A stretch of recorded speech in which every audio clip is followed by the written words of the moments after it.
Stuart Thompson, editor of Digital TV Europe. I'm here with Tom Cloonan, who is the CTO of Network Solutions at ARRIS. Tom, cable operators are now facing a demand for ever higher volumes of data and ever higher speeds from customers. What are some of the challenges they face as a result of that ever-growing expectation? Good question, Stuart. The operators are actually facing a lot of issues right now as they try to offer higher bandwidth to their subscribers, both average bandwidth and peak bandwidth, and they really need to address both topics together and individually. The way that they're getting that bandwidth to their subscribers now is through several techniques. They're increasing their spectrum. A lot of MSOs are going from 750 or 860 megahertz up to 1 gigahertz or even 1.2 gigahertz for their downstream. They're doing the same in the upstream. They're moving from 42 or 65 megahertz up to 85 or 204 megahertz. All this obviously increases the bandwidth per subscriber, the average bandwidth, and also allows them to get higher peak bandwidth to their subscribers. They're also moving toward DOCSIS 3.1, a wonderful technology that's now being deployed quite rapidly, and it offers higher spectral efficiencies so they can get many more bits per second per hertz within that spectrum.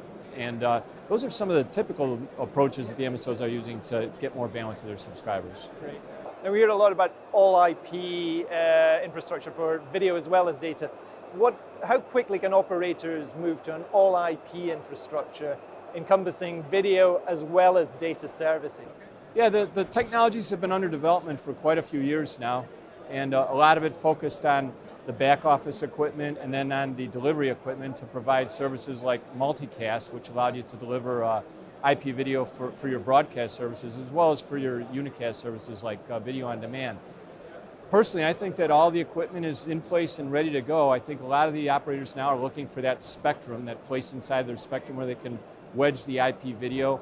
Sometimes they have to make room for it, perhaps by turning off some of the QAM channels that are already there. But I think we're on the verge of really moving into an IP video environment for both high-speed data and for video services in the very near future. What's the ideal evolutionary path for service providers to take their head end forward? And what are some of the challenges involved in the more distributed architecture that we're beginning to hear a lot about? Wonderful question. It's another technique that operators are using to deliver more bandwidth to their subscribers. They're moving to distributed architectures because they really want to do a lot more node splits, reduce the number of subscribers sharing that bandwidth, which obviously increases the average bandwidth per subscriber. So they're going deeper with fiber, and one technique to do that is to distribute some of the elements from the head end out into the fiber, because as they distribute the fiber deeper, they find that there's a lot more of a challenge on delivering those signals from the head end out to the larger number of fiber nodes that exist out there. So many operators are now looking at using distributed access architectures. There's two flavors that are being looked at: remote PHY, which moves the PHY functionality out to the node, and remote MAC-PHY that moves both the PHY and the MAC functionality of DOCSIS out to the node. Both are good technologies. I see a split in the world. Some operators are preferring remote PHY, some operators are preferring remote MAC-PHY. I think both have pros and cons, benefits and issues as well. Remote PHY allows the operators to reuse a lot of their head-end equipment they've already purchased and gives them the wonderful opportunity to do that distribution we talked about. Remote MAC-PHY tends to be a little bit of a simpler functionality. It's only one box in the node, but it also it increased the amount of power consumed in the node. So I think you'll see both approaches out there in the future, and we've always been supporters of both approaches and think both approaches will find a home in the future. So can you tell me what are some of the other new technologies that are in the pipeline that could help cable operators to extend the life of their hybrid fiber coax infrastructure? There are many new technologies being looked at all the time that are exciting and will extend the life of the HFC plant going forward. The one that's sitting right in front of us right now with a lot of activity at cable labs, a lot of activity among the MSOs and the vendors, is full duplex DOCSIS. Full duplex DOCSIS is basically aimed at increasing the amount of upstream bandwidth to an extent much beyond that which can be delivered over 85 megahertz or 204 megahertz. And the idea is basically to push the upstream spectrum all the way up to 600 or 700 megahertz and overlap it with the downstream spectrum. So you have both upstream and downstream signals propagating together at the same time within the same frequency band.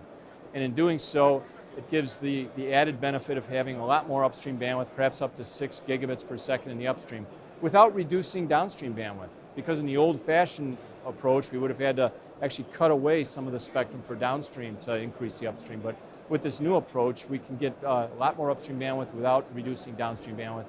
The challenge is it requires some advanced technologies like echo cancelers to be added into the modems and into the remote PHY devices and remote MAC-PHY devices that are in the nodes. So those technologies are coming to fruition, and we think that they're going to be ready for prime time in the 2018, 2019 timeframe. We're excited to be working on those. One other technology I'll just add is extended spectrum DOCSIS. I view that as an obvious follow-on to full duplex DOCSIS. Extended spectrum DOCSIS is an idea where you would extend the spectrum beyond 1.2 gigahertz or even 1.7 gigahertz, go up to 5 gigahertz or maybe even 20 gigahertz to perhaps get 25, 30 gigabits per second to the home, or even 200 gigabits per second to the home, depending on how far you stretch the fiber and how small you make the coax.